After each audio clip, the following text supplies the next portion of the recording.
Hey, everybody, welcome to This Week in Startups. We've got a great interview today with a really interesting cat. Dan Porter is the CEO of Overtime. They are a YouTube network of shows that they produce doing digital media. You've probably heard of things like that before. Think of it like an ESPN, but for Gen Z. But what's really interesting is they just raised a ton of money from a bunch of NBA players and other investors to create their own basketball league for 16 to 18-year-olds who are, foregoing their college and remaining high school eligibility in exchange for hundreds of thousands of dollars. It's really fascinating to talk to somebody the year they're starting their own sports league. And he's really candid about a lot of the interesting things going on in the NBA, which has become, I think, the premier league in the world, outside of soccer. Of course, it's a great interview. It's a really fascinating concept and pretty groundbreaking. So I had a blast talking to him. This Week in Startups is brought to you by Secureframe. Helps hundreds of companies get enterprise ready by streamlining SOC 2 compliance in weeks, not months. Get $2,000 off your first year by going to secureframe.com/offer/twist. Odoo is a fully customizable and fully integrated suite of business apps that lets you build and scale your stack as you build and scale your business. Your first app is free forever, and right now, Odoo is offering $1,000 off your first implementation pack at odoo.com/twist. That's odoo.com/twist. And LinkedIn Marketing. To redeem a $100 LinkedIn ad credit and launch your first campaign, go to linkedin.com/thisweekinstartups. I want to talk a little bit today about the trend of the last 48 hours, which has been just a huge crypto dip and a Bitcoin crash. We knew this was coming, and it's been part of a process. And of course, if you've been in Bitcoin for any amount of time, you know that Bitcoin hits highs and then comes back down 50 to 75%. We crossed the 50% barrier. Remember, we peaked somewhere in that 63K. And then 10 a.m. Eastern today, June 22nd, most of the cryptocurrencies had fallen 10, 20%. And Bitcoin crossed that psychological barrier of 30K, down 12%, and it hit 29K, down 55% from its all-time high in mid-April, when everybody was tweeting at you, have fun being poor. If you don't buy Bitcoin, it's going to 250K. This is the nature of Bitcoin. My position has always been the same on Bitcoin. Great technology. It's now become a bit toxic, and there'll obviously be other technologies that will be better than Bitcoin. That is heresy to any of these Bitcoin maximalists, Bitcoin forever, Bitcoin dead enders, toxic Bitcoin syndrome folks. But that is the truth. And what we're seeing right now is probably the result of, as I predicted, people going back to life. People this summer, with the pandemic ending, largely here in the United States and in many countries in the West, probably a little bit of a slingshot or rubber band effect. They've been cooped up. Now they want a YOLO. They want to have the roaring 20s. That takes money. So if you want to go to Coachella, if you want to go to Italy, if you want to go to Miami or Austin and check out the scenes there, you're going to have to spend some money. And that takes some time that you might have been obsessing about cryptocurrencies, NFTs, or even stonks. So people are now getting back to life, and stimulus is ending. You've seen many states have stopped doing unemployment surplus action to try to get people back to work. So as we rotate back to reality, thank God the pandemic coming to an end. Let's hope that continues. I think probably just people have less time for this, and it's completely possible that this will go down 75%, which would put it somewhere in that 15 to 20K range, which, by the way, is 5 times, 6, 7, maybe 5 to 7 times more than the previous low. So remember, it went up to that 19, 20K, high in that famous holiday time whenever we're talking about, maybe that was 2018 or 2017, whenever we're talking about cryptocurrency. And then it went down to 3,500, and I was dunking on it saying, hey, be careful, this could go to zero. Well, 15 would be, a really great new low, as it were. So we'll see this keep happening. And obviously, this has a lot to do. Ethereum, of course, also correlated and coming down a whole bunch. And it looks like, 500 billion or so in lost market cap for Bitcoin. Of course, much of this was paper gains. A lot of people didn't buy in at these incredible highs of 63K. Some of those might be Bitcoins that are lost and nobody owns anymore, or the wallets, people don't have the passwords for them, or they were bought for pennies. So why is this all happening? As you know, we talked a little bit about these crypto miners coming offline. And that really is the story. And I predicted on episode 1220 back in late May that we would see more regulation and that sovereign countries would not give over their fiat currency, their control over currency to just this random project, Bitcoin, or any random project. They just wouldn't give it up to anybody. And so, of course, China has now escalated and said, we need you to stop mining in a bunch of different locations. Guangzhou-based Fenghua International has told CNBC it is airlifting 6,600 pounds, 3.3 tons of Bitcoin mining machines to Maryland from China. And this is going to be part of a larger trend where people are going to, be moving these Chinese mining clusters to the West. And as I said, this crackdown in China would be very easy for China to do. And of course, naive kids said, you can't stop it. It's, censorship resistant. It's resistant. How could you ever stop it? People could just, memorize, their hashes and, their passwords in their brain. And there is a very simple way for governments to stop people from doing things they don't want. It's called police and the law and the justice system. And it could be a corrupt, authoritarian government in one country. It could be a democratic one. And there could also be taxation. So in China, it's very easy for them to decide that a religion, it's very easy for them to decide that a news source, it's very easy for them to decide a region needs to behave a certain way, whether it's in Hong Kong, whether it's the New York Times, Twitter, VPNs, virtual private networks, where they'll put you in jail for 5 years, or the Uyghurs for their religion being put in jail.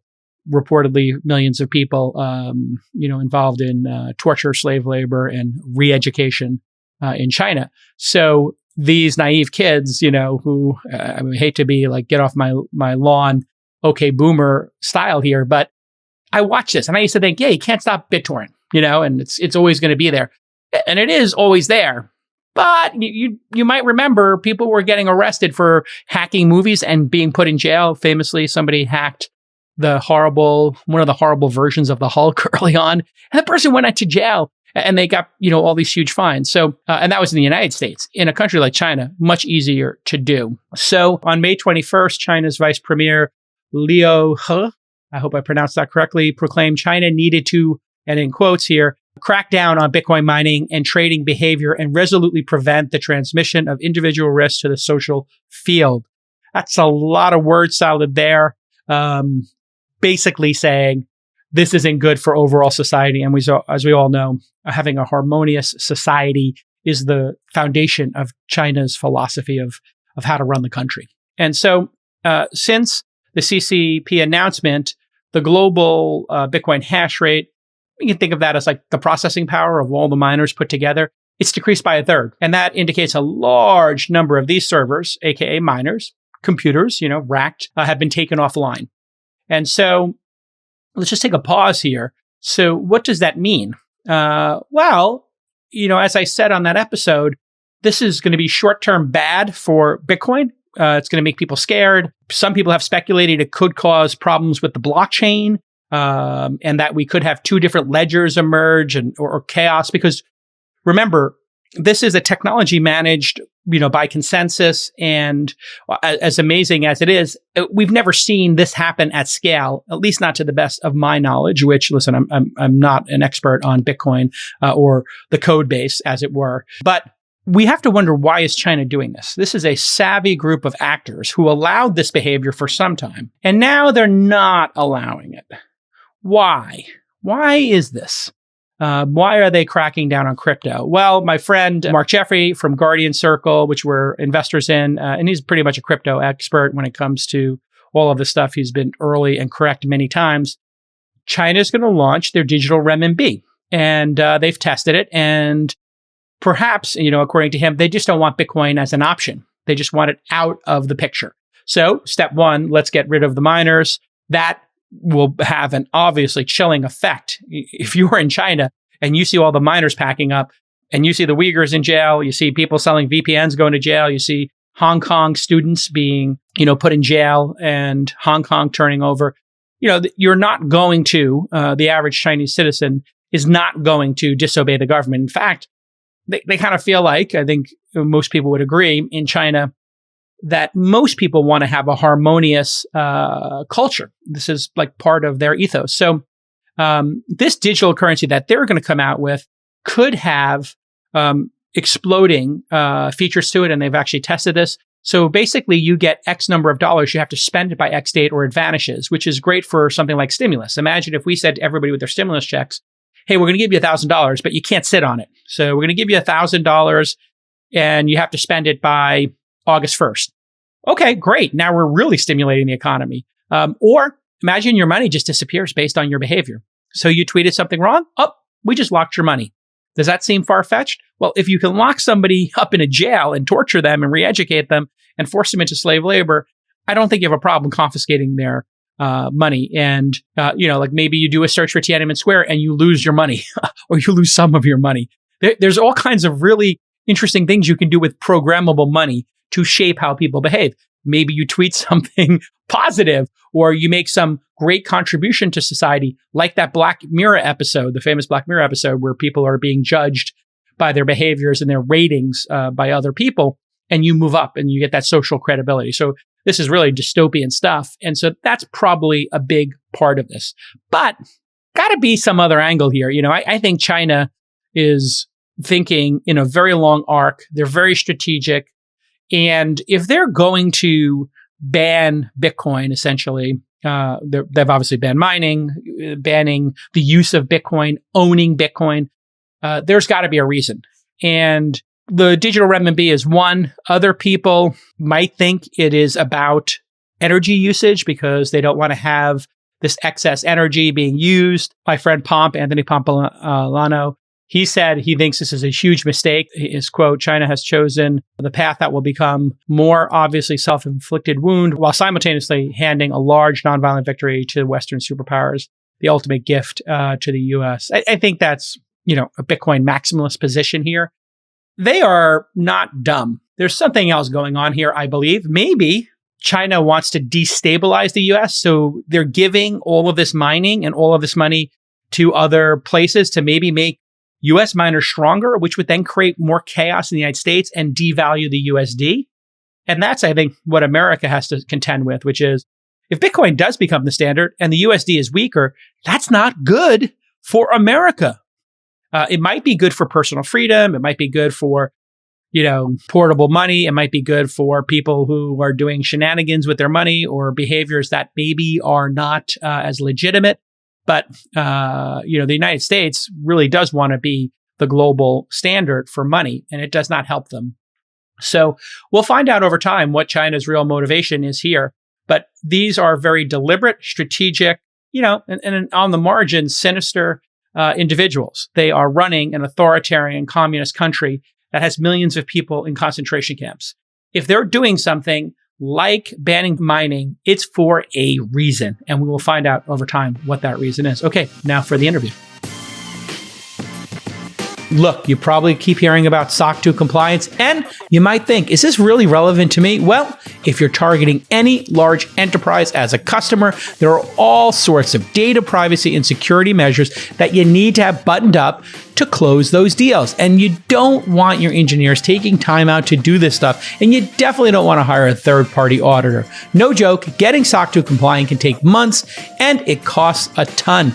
That's where Secureframe comes in. Secureframe helps hundreds of companies get enterprise ready by streamlining SOC 2 compliance in weeks, not months. And they monitor over 40 services, including AWS, GCP, and Azure. Secureframe will continually collect audit evidence, run security awareness training, manage vendors, infrastructure, and more, all automatically. On average, Secureframe customers save 50% on their audit costs and hundreds of hours of time.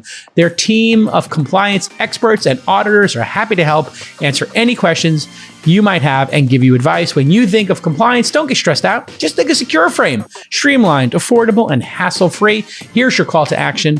Secureframe is offering $2,000 off the first year for Twist listeners. That's right, $2,000 off your first year at secureframe.com/offer/twist. That's secureframe.com/offer/twist for $2,000 off.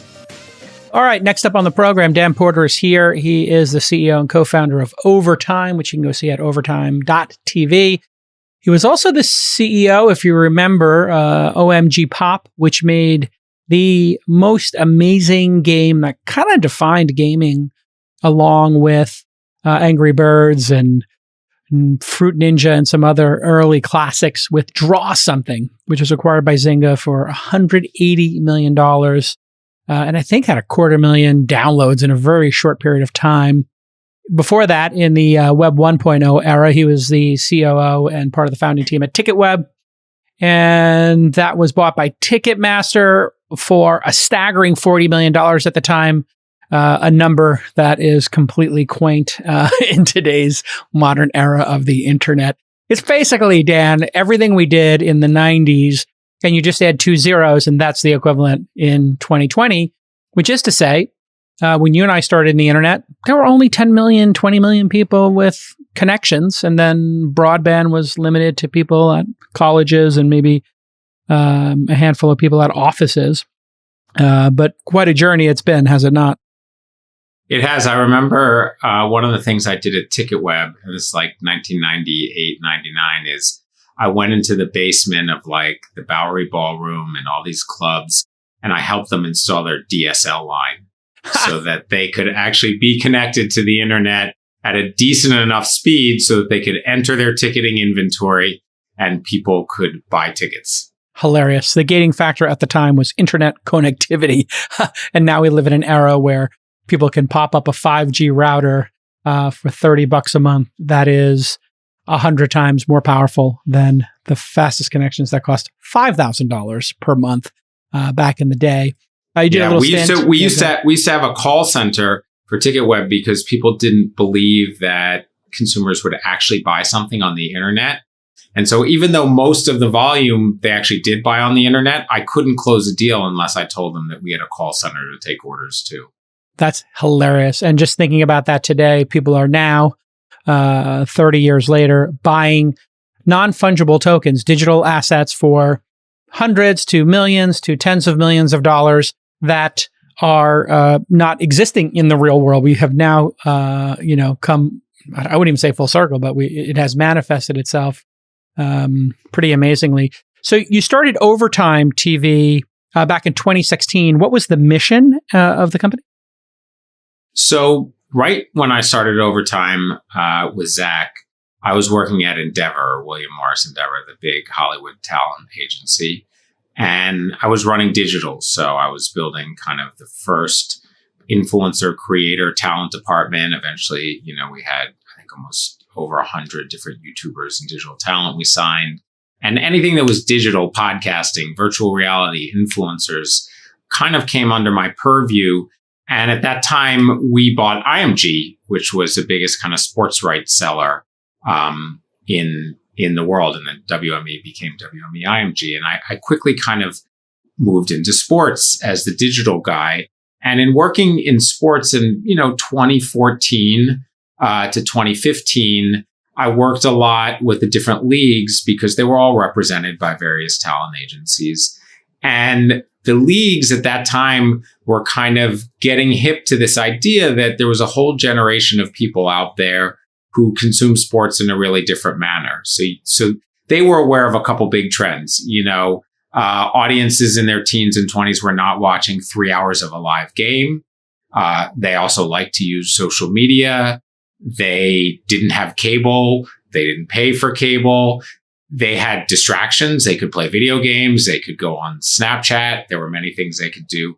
And one of the biggest ones was that young audiences were, in some sports like football, choosing their favorite team based on playing Madden rather than based on the city where they grew up in. And in other sports like basketball, kind of aligning with players and following players. If you liked LeBron, Miami, Cleveland, LA, that's where you moved. And those were really disruptive. It was disruptive from an audience standpoint in terms of the ratings in television. And it was disruptive from a standpoint of how are you going to sell out your hometown arena in 10 to 15 years when all those people are fans of other sports or they don't go to live sports or otherwise. And so I kind of looked at that and I thought, as somebody who was not in that demographic, wow, those are some pretty seismic shifts in audience. They kind of mirrored this idea that, here I was representing all of these kind of YouTube stars, some of whom had much bigger audiences than the traditional talent that the traditional agents were representing. So you had a kind of that schism happening on both sides. And yet, what was going to fall in the middle? And I just thought, this is a once in a lifetime opportunity where somebody's going to come out and they're going to create an entirely new, let's call it a sports network. And I don't really call it a sports network anymore, but at that time it was easy to understand. It was easy to say, you can imagine this is like ESPN. Imagine you dropped it on the ground, it broke into 50 pieces and we aggregated those 50 pieces and that's Overtime. But it's for a totally different generation. And one of the interesting things to me as somebody who kind of studies all this is how much technology drives culture. So if you think about the early 60s, it was really AM radio, and AM radio had sonic limitations. You know how it sounds. It's monophonic and otherwise. And songs were short. And all of a sudden you had FM radio, and FM radio was like crazy and freeform, and like guys would play the whole album. Like there were albums I grew up with where I knew every single song on the album because they played every song on the radio. And that was transformational. There would be no rock and roll music in the same way without FM radio. And I'd say there'd be no Overtime and no transformation in sports without all the various social platforms. And when you go to overtime.tv on the web, it's a corporate website. It exists and it manifests itself as a YouTube channel or a series of YouTube channels. Am I correct?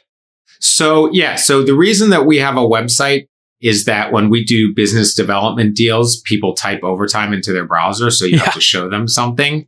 I don't know what the traffic is. I don't personally go to the website. Overtime is 53 different Overtime branded, essentially, channels on every platform, on TikTok, on Instagram, on Snapchat, on Twitter, on YouTube, all over the place. And ultimately, kind of the secret of digital to some extent is that people like to follow something that's good at one thing. And that's very different than a Sports Center type of thing. Sports Center is a very older model of aggregation. It's like your kind of Yahoo homepage. And the fact is, if I don't care about baseball as a hypothetical, I don't want to follow an account that shows me some baseball and shows me some football.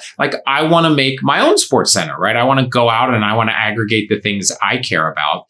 And so Overtime has 6 different verticals: basketball, girls basketball, football, gaming, apparel, and soccer, all with over 1 million followers. And they're all on different channels, but they're all branded Overtime. They're called Overtime. The talent has Overtime in their name. So it's this kind of bear hug network approach to sports content that allows both intense concentration with what you care about, but a broader community as well. So the business of having a network of channels across YouTube and other platforms, pretty well established from Maker Studios and a bunch of other different, folks. Though. Makers, like an MCN is basically where you go out and you find a bunch of existing channels. Sure. And you essentially aggregate them at a massive scale and represent them and try to sell advertising. You're making the content. Yes. Every channel, we make 100% of the content. We launch the channel. We own the channel. And we don't sell it as an aggregate. Each one touches and activates audiences in a different way. The thing I found super interesting is that you decided in March, and we must have decided before that, but you announced Overtime Elite OTE, and that you would start paying 16 to 18-year-olds $100,000 to $500,000 to forego their remaining high school and college eligibility and play in your own basketball league. Explain what this is. Yeah. So, and did I have that correct in my notes here? You did a great job. So I'll kind of tell you what it is, and then I'll explain how we got there. So OTE, Overtime Elite, is a professional basketball league. We hope that if there's the NBA and there's kind of March Madness in the NCAA, OTE will be the third leg of the stool. It'll be a massively popular professional sports league. And when we started Overtime, a lot of people were like, why can't you pay the kids who are on overtime? And I was like, I would pay them, but I can't pay them because they'll lose their eligibility. And through working with all of these athletes, I think we came to understand two things. From a personal model, the system that exists right now to become a professional athlete, and specifically a professional basketball player, it's a monopoly. You go to high school and you go to a D1 school, maybe you go to Kentucky or Duke, and then you go to the NBA. And occasionally someone like LaMelo Ball will go to Australia, but they have to, hack the system to some extent. If you look at the NBA kind of top 5 players that they just released 2 days ago, 3 of those 5 players are international players. That was amazing. I did notice that. Yeah. Yeah. Was it Josic, Giannis, and the Joker, Luka? Giannis, and Luka, which means they were pros at 16. They never went to college. They played professionally, and they took, similar to a soccer academy path. And so we don't have that option in the United States. And I think we felt like, look, going to college is awesome. But there's no other option. And young players and their families were telling us, like, we want another option. Like, we want another way to go pro. Like, if you're an amazing violinist, you don't go D1 for violin to Kentucky. You go to Juilliard and you train and you play the violin and you perfect your craft. And that's true for acting. And it's true for a lot of things. It's just randomly doesn't happen to be true here. How much time and money do you spend integrating a bunch of different software products together? Let me guess, way too much. Well, Odoo is here to help. Odoo is a suite of business apps that runs your entire company on one platform. They'll streamline your workflow to bring all that information together. Plus, Odoo's integrations eliminate repetitive tasks and data entry. If you only need 2 or 3 apps to optimize your workflow, well, that's all you're going to pay for. Odoo won't stick you with the bill for apps you don't use. And Odoo has an app for every business need. They offer 30 main apps that are updated regularly and over 16,000 apps from their active open source community. You can keep your books tight with their financial software. You can add their sales and CRM apps to help provide a clear and organized view of how you're doing as a team. And here's your simple call to action. Your first app is free forever. And right now, Odoo is offering $1,000 credit on your first implementation pack. That's not a joke. $1,000 off. Go to odoo.com/twist to check it out. odoo.com/twist. And the second thing they told us is, we don't understand why, like, our kids know, our young people know people who are big on TikTok and YouTube, and they're able to make money from their skills and talent. And they're able to make money if they make music. But for some reason, because they play basketball, they're not allowed to make money from the thing that they actually know how to do best. And so I feel like a lot of this is known, but we just saw this opportunity. We saw a need. And then we saw an opportunity in that we have over 50 million followers who are already watching these athletes participating, excited about that. And we were like, let's start our own league and let's wow, that's just such a crazy, ambitious concept. When does it start? It is a crazy concept and it is an ambitious concept. It starts this September. We already have 5 or 6 players signed up. We have... How many teams will it be?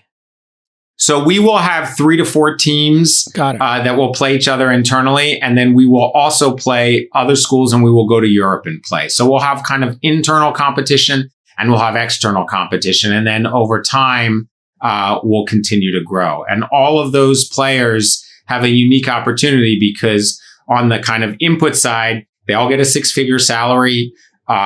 They all get health insurance. They get kind of downside injury protection insurance.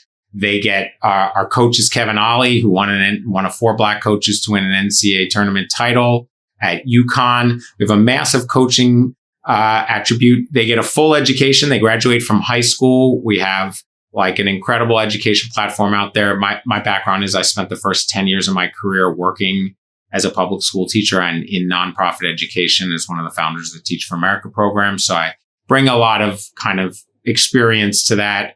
And ultimately, the other thing is that one of the things that was interesting to me as we kind of started to talk to players around the country was this idea of sports science, right? And prehab. And there's this thing in the basketball world. LeBron James spends $1 million a year on his body. And that's why he can, be. Yeah, that's why he can be LeBron James at 36. It's incredible. Yeah, exactly. Yeah. And the fact is that what we found was that there was this tremendous desire for elite nutrition, elite training, sports science, what they call prehab, which I learned about, but that it's not equitably distributed like a lot of things in this country. And if you happen to grow up in a certain neighborhood or you don't have enough money, you don't get access to that. And if you're rich and you go to a certain school, you do have access. So the idea to take some of the best athletes who don't have access to that and bring them here is huge. And I'll tell you like a silly anecdotal story about this is we went to scout this player and he's 17. He's excellent player. We're thinking about signing him for the league.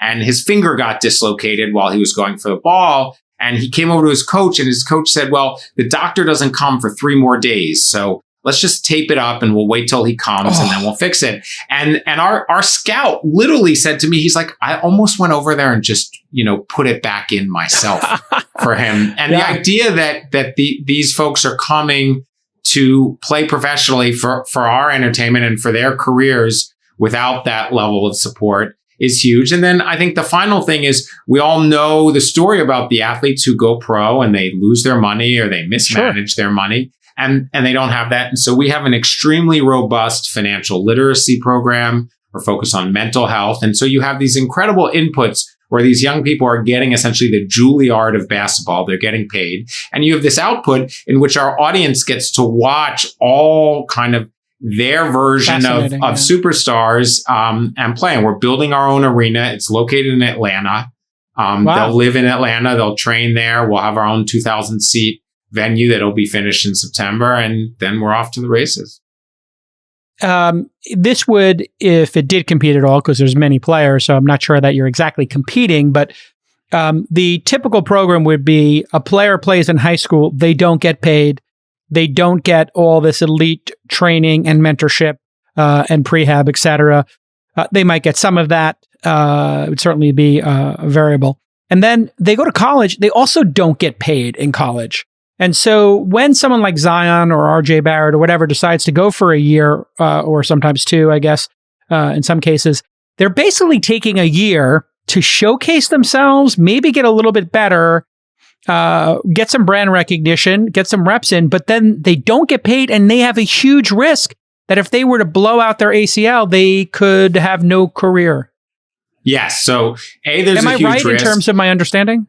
You're correct. Well, there's a couple things. A, you're right. There's a huge risk.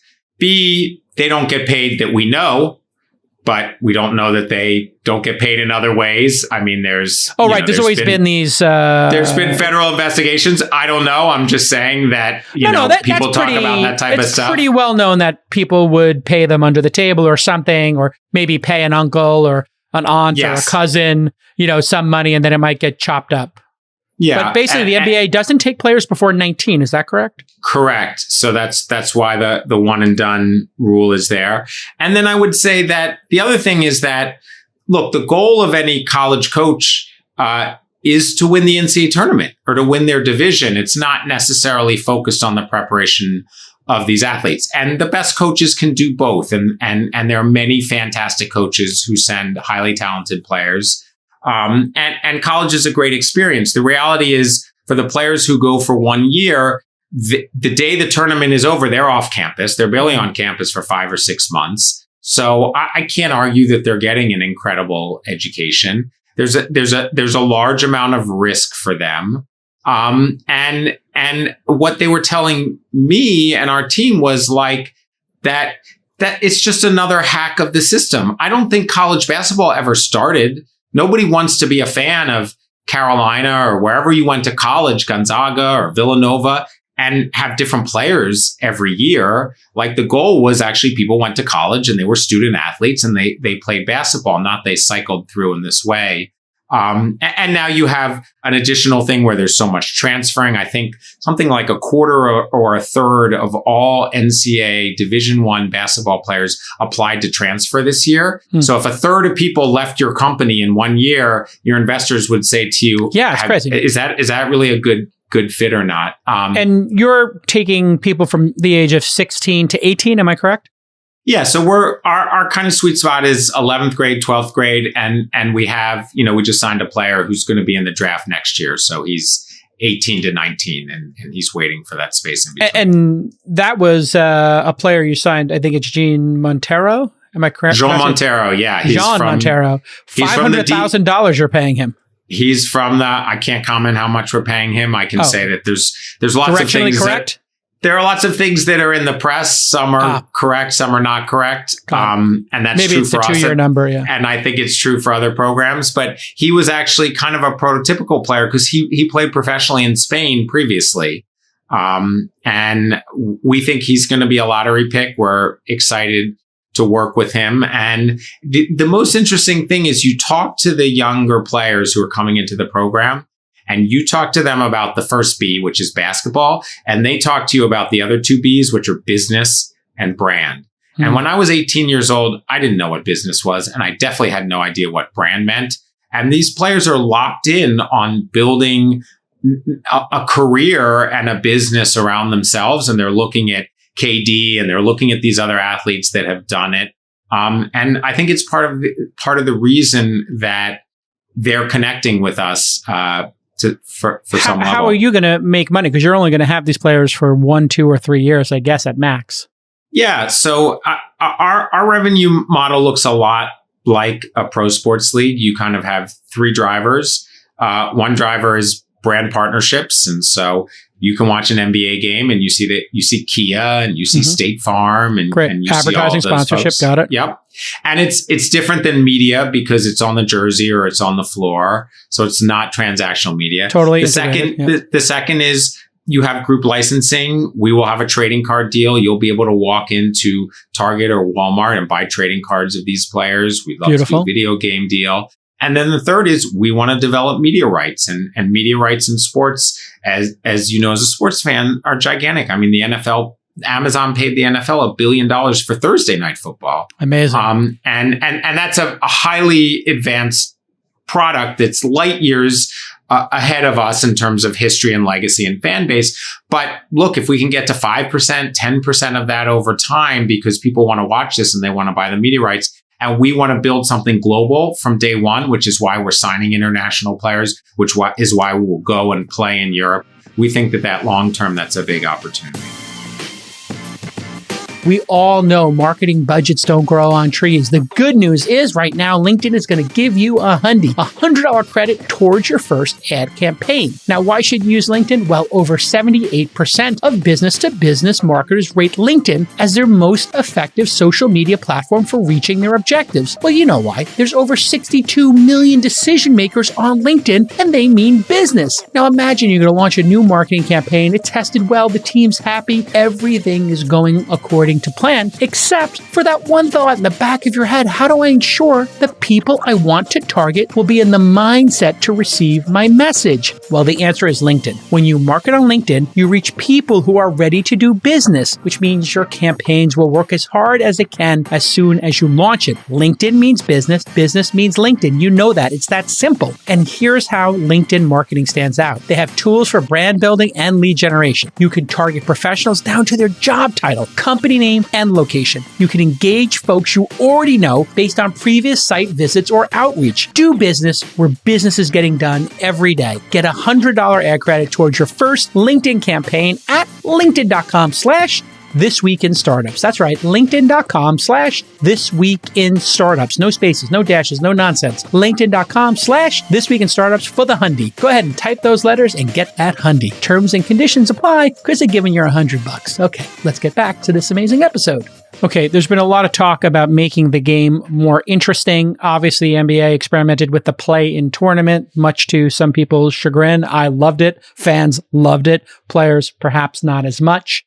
But it added these wonderful, great, I guess, 4 extra games that were awesome to watch and really added some excitement the week before.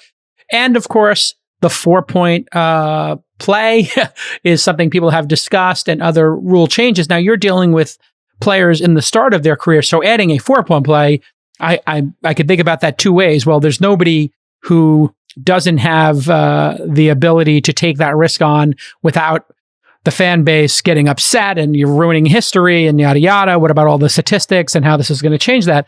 So will you have a 4-point play or other innovations? We will definitely have some innovations. But again, we're training players for the NBA, and that's their journey. And I think as a business, independent of whether Overtime was doing this or not, for any business in this space, there's a line between, speeding up the game and between what's being considered a gimmick to some extent. Got it. And so you think the 4-point play specifically is a gimmick as a fan of basketball yourself?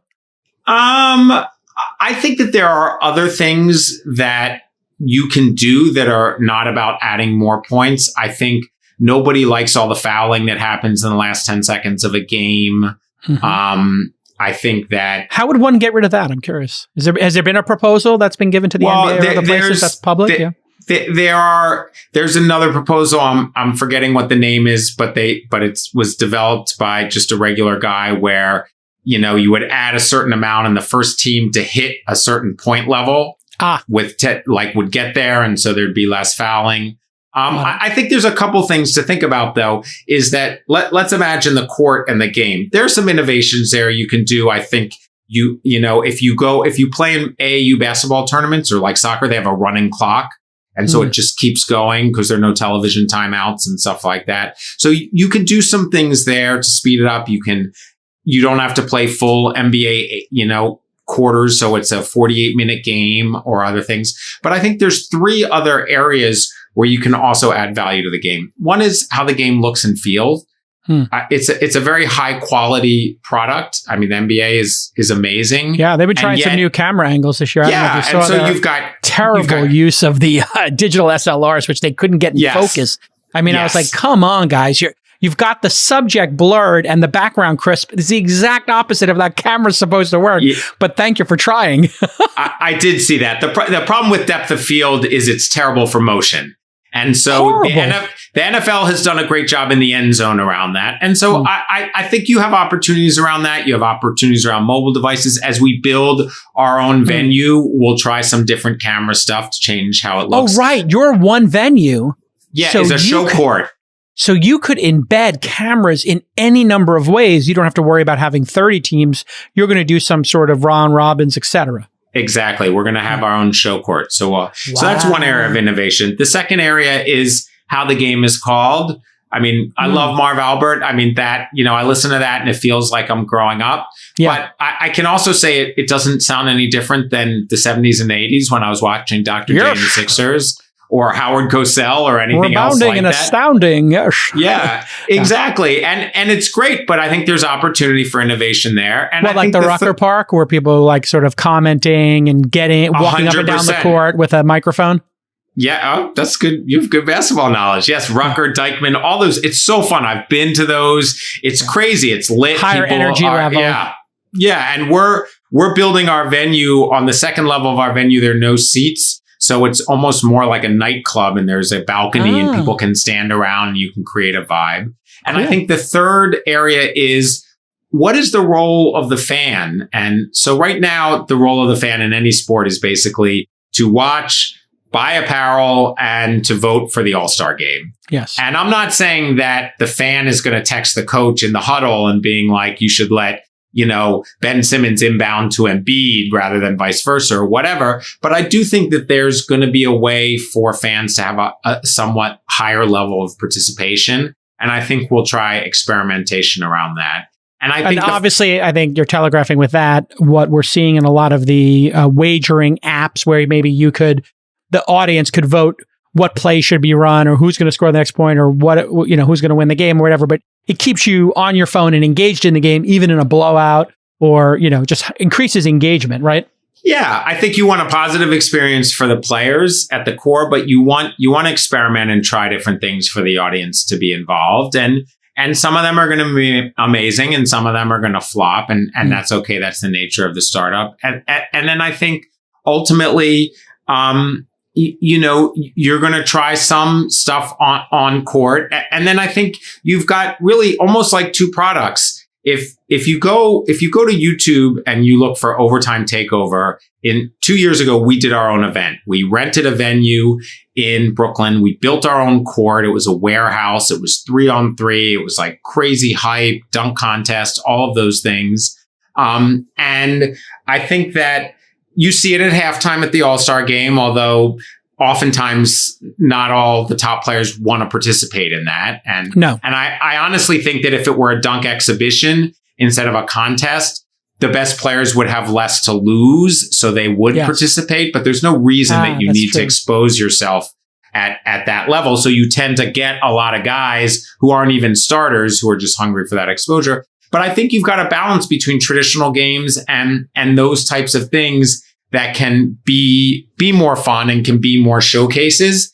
And so I think it's figuring out what those are too. But there's no doubt that if our audience has grown up watching a lot of highlights on Instagram, you want to work backwards from there. And at the end of the day, if you sign great players, like for everything else you do, if you have really talented people on the court, like when you watch Kyrie or Harden or any of those guys get down and dribble between their legs and they're about to make an incredible move, or Trae Young or Steph Curry or anyone else like that, it's an incredible product because they're great players. And so I think that we never want to be like a bad version of the NBA. We want to get the best players and we want them to play at a high level. There would be for you to sell franchises and do what the ABA, NBA, et cetera, have done. You have Alexis Ohanian and some other folks who are owners of other sports teams or investors in other sports teams. You got Carmelo and other folks as investors. Are you going to have 20 teams and let us buy our own teams and I could be a team owner? It's a great question. The honest answer is I haven't got there yet. Got it. Like, I think that when you look at the traditional sports models, so we're not doing a touring model, for example. We're not trying to come to your hometown and sell out a stadium. We're not making money from beer and hot dogs. I think that it's like a startup from our space, from the tech space. You kind of look at all of the things and you're like, why do we need all of these things? What's the difference between 8 years ago, an Uber and a taxi? The difference between me walking out and it just pinging my phone and me taking $10 out and giving it to the driver, like, why does it have to be a certain way? And so I think we're looking to optimize around the things that allow it to be a successful business and look at many of the leagues that have spent a lot of money and gone out of business, and make decisions. So it's definitely possible. But I think having some level of control in the beginning while you're still, people are still playing basketball, but you're still trying these kind of startup-like innovations is probably the best thing. So if I'm interpreting that correct, maybe get a couple more revs on this experimentation and learn if that opportunity is there, that opportunity is there. Yeah, for sure. Look, I couldn't have told you in 2016 when all we were trying to do, we launched an app, which we shut down, and then we pivoted and we launched an Instagram account. I couldn't have told you that 4.5 years later, an Instagram account would, cause us to raise $80 million and run a league. It's just because you do this, it's a process of innovation, and we'd like a little space to figure out what that innovation is. Makes total sense. Now, David Servan's investor, when it was, a young person's ESPN, obviously now you've learned, pivoted, or evolved, whatever term you prefer. And I see a ton of NBA players. 6% of active NBA players are investors in Overtime. Okay. So this then leads me to ask the question, what does Adam Silver and the NBA think of you creating clearly something they should have created? They did the G League. They called it the Developmental League, or what was the name before? It was the D League. You're right. The D League, right. The Developmental League, D League. Now it's the G League. Yeah. And they have just absolutely mismanaged that. It's been a complete disaster for them in my mind. They've tried to fix it and make it two-way or something, but it seems like people are just not interested in it. Correct me if I'm wrong here. And then you come along and you say, hey, we're going to do something innovative down here. Do they see you as a feeder and something positive? Or do they see this and say like, okay, this seems disruptive? Because I'm looking at this and saying, if you make something really entertaining and it connects with millennials, and the NBA it cannot change because they have to be risk averse because they can't lose all the old people over 30 years old who are spending money, and you can cater to Gen Z. Are they not thinking of you as, the disruptor, and how do they feel about it? I don't know 100% how they're thinking about it. I would say in terms of the G League as a developmental product, it's great, right? Alex Caruso, all these players who come up. I'm not sure that their intent was to make it a media product because they already have a big media product. And so I think it's given as a developmental product, it's strong. Nick Nurse came out of the G League, right? So you have coaches and you have players. Sure. But it's clear that all the leagues are focused on our audience. And I would say we have 4 NBA team owners who are investors. We have 6% of the NBA players. And Adam Silver came out at the NBA All-Star game and said, we're supportive of Overtime Elite because anything that provides more options is good. And so is it competitive? Only in the sense that nobody can watch sports for 25 hours a day. So maybe some people are going to watch us. Some people are going to watch them. I don't think you're going to cut into people watching LeBron James or Trey. I mean, and his quote was very supportive, I would say. I think it's generally good for the community to have optionality, especially when very solid people, which he called you very solid people, which appears to be the case in OTE and our backing. Yeah. So I would add to that. So people love the NBA. They're going to watch the NBA. I think ultimately, if we deliver an amazing media product, that's great. They don't care about that. That's our business. But if we deliver players who are better trained, smarter, we have more access to data about them, they're ready for professional play, that's a plus for them, right? That's a plus for every team owner. That's what every team owner wants. I mean, think about the draft process. When you talk to GMs and assistant GMs, it's actually incredible to hear these stories about, we thought about drafting Jason and we brought him in for an interview. And in the interview, he looked at the floor the whole time and he did this. Couldn't make eye contact, whatever. Yeah. He brought a crew with him that was disrespectful, whatever it is. You could blow the interview. You're going to teach people how to do that stuff and help groom them, mentor them for professionalism, which is also what the NBA has tried to do in all of this as well. Yeah, for sure. And the last thing I'd say is this isn't a direct answer question, but working with David Stern was by far one of the most amazing parts of this journey. I mean, I know he was a tough guy to work with at the NBA and he had a big job and he didn't work at the NBA anymore. And he loved startups and he loved the energy.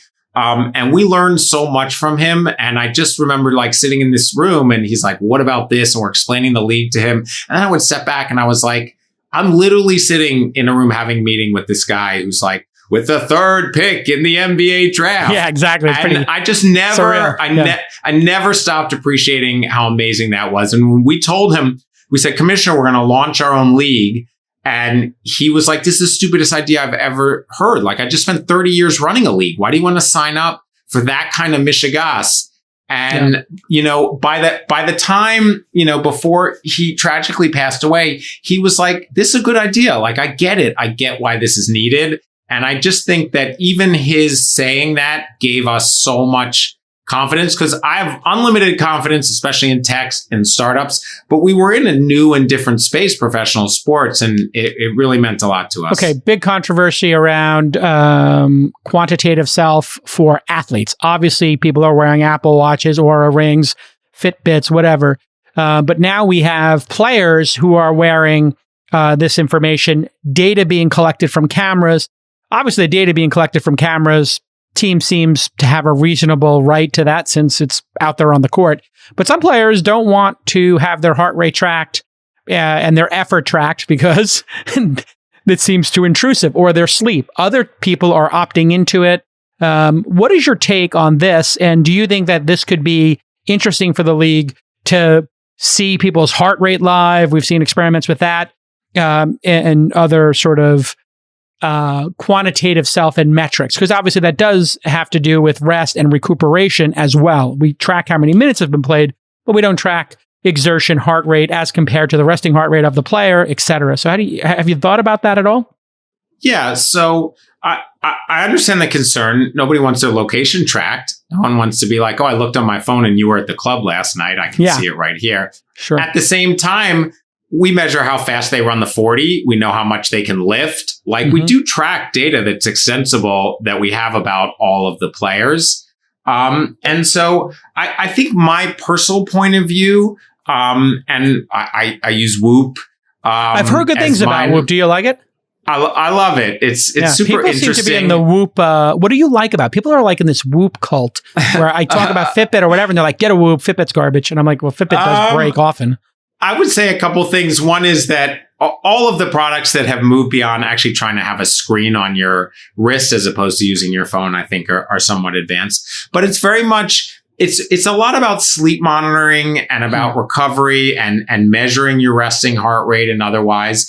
And, not to turn this into a commercial for Whoop, which I have no affiliation with. But we're just talking about they give you some kind of like red, yellow, green. And I know I took the red eye back from California and I had slept terribly and whatever. And I was totally in the red next day. And at Whoop, at the company, they tell you don't come into work that day. And in fact, when reading, I like to exercise in my old man ways. I won't exercise when I'm in the red because it's an injury prevention thing. Oh. And so the amount that it teaches me about the value of sleep and all of these other things allows me to be a higher performer. And I think every athlete wants to perform at their utmost best. But they're not thinking like, oh, I just ate this food that isn't good for me, or I didn't get enough sleep, or everyone tells you to get enough sleep. But when you start to really see the data there and you see your breathing and you see how much stress impacts you, it causes you to modify your behavior. And so I would say there's a Venn diagram where the athlete and the team are aligned that they want the best. And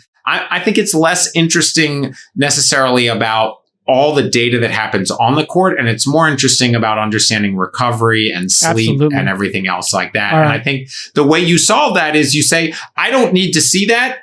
It's like the same thing. I say, I'm not going to ask you if you're vaccinated to come to my office, but I'm going to assume if you're going to come to the office, you're going to get vaccinated. I haven't violated your privacy or anything else. I'm not going to ask you about your Whoop score. And also, if you're dealing with this cohort who wants to succeed, and you're paying them, and they don't have any other opportunity to get paid, it does seem like you would be able to say to them, listen, we want to see you succeed. You should opt into this kind of intense, quantitative self stuff. It's more about teaching them. It's more about teaching them the value. So when they're long gone from our league and they're in another league, they're able to manage effectively. Let me ask you another question about contracts. I don't understand how this works in the European leagues when I watch soccer, aka football, where people are under contract and then contracts that can be traded or bought out or sold. It all seems very weird to me. And they also do that, I think, for the NBA, for basketball, where you hear about, this team in Europe has to be bought out by the Knicks because they got Frederick Weiss or whatever. Sorry for the trigger warning to Knicks fans, Frederick Weiss, the dunk. So anyway, would it not be amazing for you in terms of upside to say, hey, we're going to put these folks under contracts for X number of years. If they do make it, we get bought out by whatever team drafts them for $500,000, and then that puts us net neutral or something like that. Have you thought about that? Because we are looking at investing in a lot of what's called ISA companies, income sharing agreements. I'm not sure if you're familiar, but we invested in Meritas, and we have a couple of other investments, Lambda School, where people who provide the education, which is arguably what you're doing, then get some upside in the future, and that's how you make money. Have you thought about that? I've thought about it, and in fact, it goes one level further, which is in European football and in soccer, there are clubs like Ajax and Benfica where they make almost all their money from selling player contracts. And then there's other clubs like Barcelona where they end up being net buyers or they try to develop talent inside. My general takeaway is that how much money do they make on it? If there was if it was a $10 million contract, just ballpark, do they get like 10% of that, like an agent might, or do they make a ton of money on that? And how does that affect the player? Does the player split that, or is it like the commission? No, they buy the contract and the player gets paid somewhere else. They make tens of millions, if not hundreds of millions. So they can assign a player for $4 million. The player does great, and they can sell that contract for $20 million, and they get to 16. They could sell that contract for $100 million. Wow! And they don't split that with the player. It's like startup investing. Oh my Lord! Wow. The good version. I would say it's different than startup investing because we own a portion of the shares, a small portion typically, and the founders own it. So this is in a way like they own the rights to the player for all that time.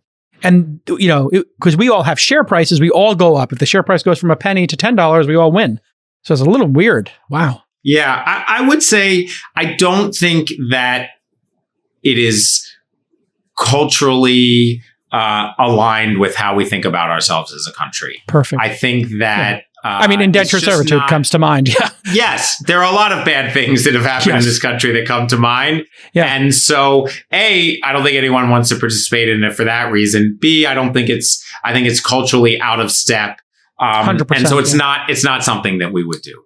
It would be interesting, though. You could own the rights or participate in the rights to their likeness during the time in your league. In other words, if you had some amazing, Steph Curry went to your league, and then Steph Curry, you have his jersey rights for the overtime league, you could be selling those forever, or the rookie cards, et cetera. That could be amazing. Sure, you can buy a Michael Jordan UNC jersey too. Yeah, via Nike. You? Yeah. So, and you can buy a Kobe Bryant Lower Merion jersey. So yes, on that front, but I think that the mission here is to empower and be partner with athletes. Of course. And there are more avaricious things that one can do in the world, but those aren't really in our purview. And you get to start over. So in fact, if you were able to open the window from 16, to 18 to say 16 to 20 or something, and then eventually have teams, and you had 8 teams or 12 teams, whatever it is, you're not in a position where you could not give some ownership or equity in the mothership or the individual franchises to the players. Because we're already doing that. All the first players have options and equity. Wow, they got stock options in the league? Yeah. Wow. Can you? See, so we're allowed to do basically whatever we want. I'll give you another example. Like we're working on, as I mentioned, trading card deals. What I want to try to do, and we'll see how all the deals shake out. But you think about the trading card space, and somebody buys a Mike Trout rookie card for $5 million. How much does Mike Trout get? He gets nothing. Yeah. What we would love to do is say every rookie card, one of them gets put in a vault for the player, and if in 5 years that player is the next Kevin Durant, and that card is worth a lot of money, like. That player will own one of their own cards, and they'll be able to do it. And I think when we talk to partners in the trading card space, in the NFT space, and all of those things, they look at us as kind of like a blank whiteboard, and they're like, we can do whatever we want. You want to give equity to the players? Fuck yeah, let's give equity to the players and give it. And I will add to that, like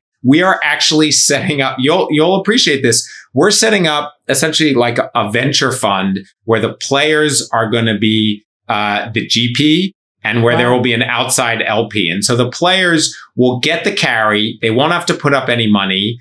The LP will put up the money. They'll bring the deals. And then as part of the education, instead of math class, the players will sit and they'll review pitches and they'll vote and decide what they want to invest in. Well, let me know. I'll come speak. All right, as we wrap up here, and since we're both basketball heads, and you're so candid and honest, which makes you a great guest, I wanted to talk to you about wagering, because you had David Stern on, who was anti-wagering or being anywhere near Vegas, anywhere near gambling.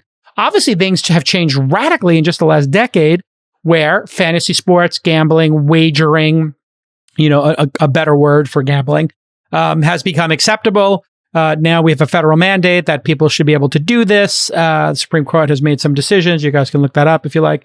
And Adam Silver came out a couple years ago and said, hey, listen, people are doing this. We should allow it. We should embrace it. It increases, people's engagement.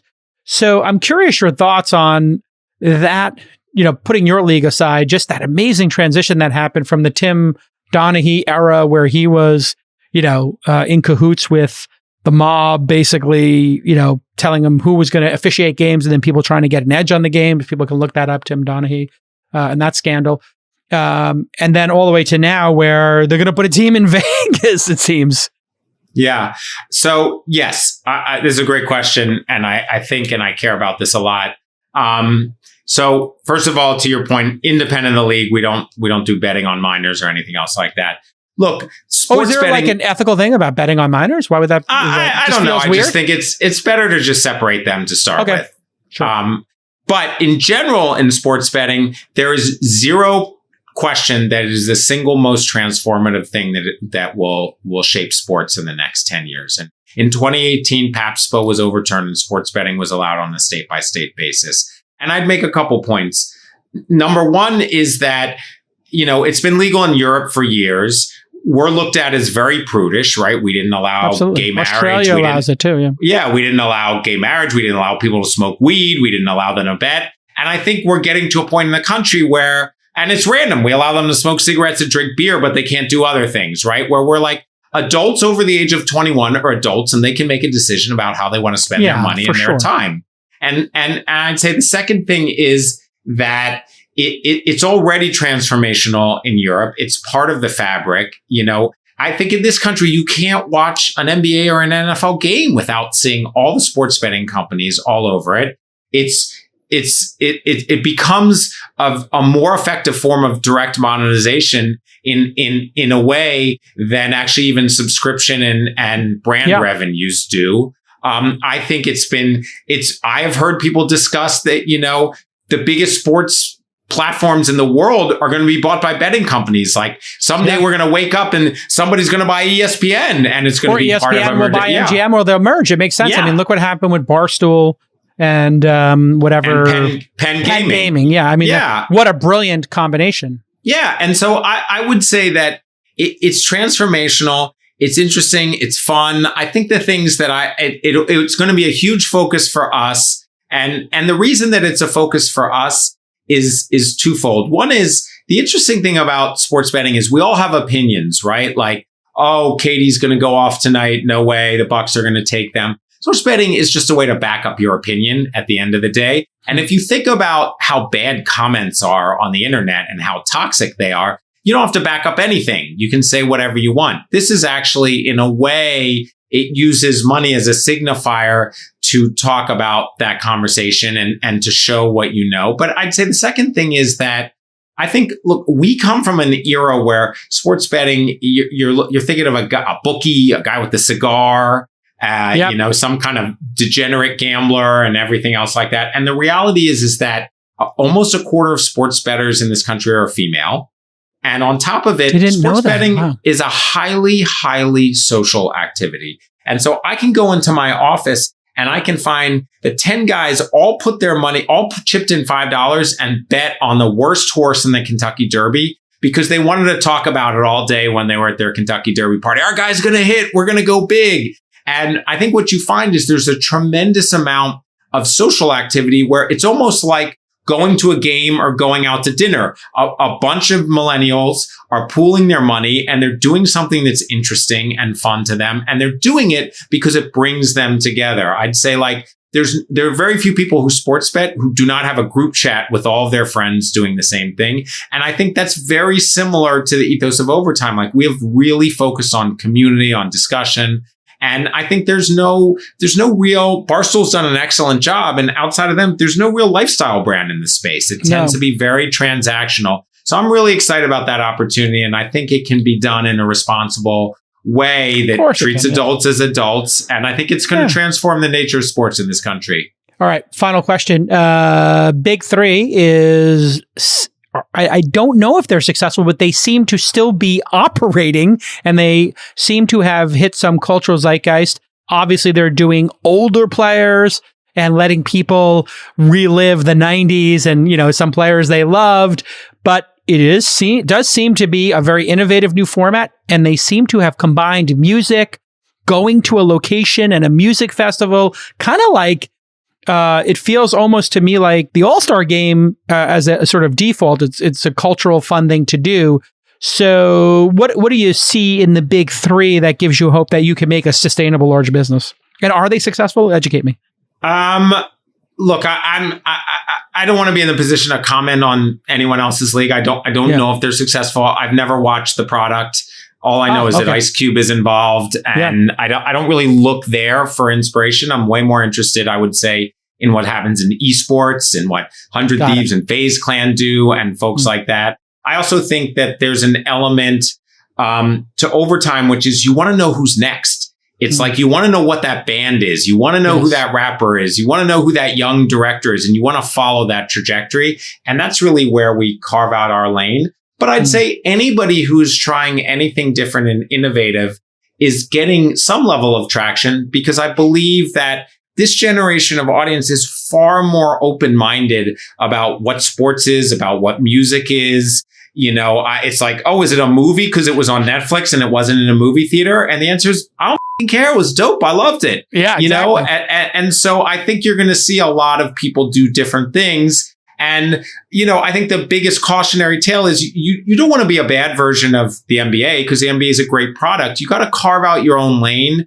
And I think for us, we already have 50 million followers and we reach 100 million people every month. And so to start something from scratch, but where you have a built-in brand and audience, I think is where there's a huge upside. And there's no doubt that basketball is the sport that is most firmly located in culture, right? Every rapper wants to be a hooper and vice versa. You got the tunnel, you got all those. So it's an amazingly fun place to play, because what does every entrepreneur want? They want to build something that's culturally relevant. They want to know that people love what they made and that it's changed their life and it's in the zeitgeist. And I think being around basketball, being around young athletes who are kind of the next social media generation, being in Atlanta, which is like an incredible hype city and everything else like that, that's where we want to be. Awesome. Listen, continued success. You've been a great guest. Thanks for being so candid. I wish you great success on it. Let me know when I can buy a franchise.